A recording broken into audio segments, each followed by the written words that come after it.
কি বলছো সারা দল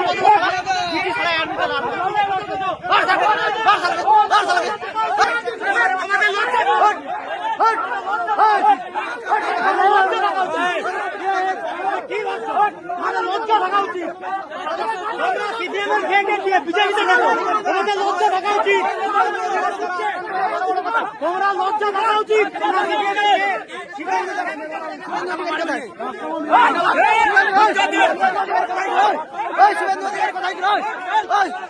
চল শুভেন্দু অধিকারী কোথায় নয়? শুভেন্দু অধিকারী কোথায় নয়? শুভেন্দু অধিকারী তারা আক্রান্ত এখন বড় বড় কথা। শুভেন্দু কোথায় নয়?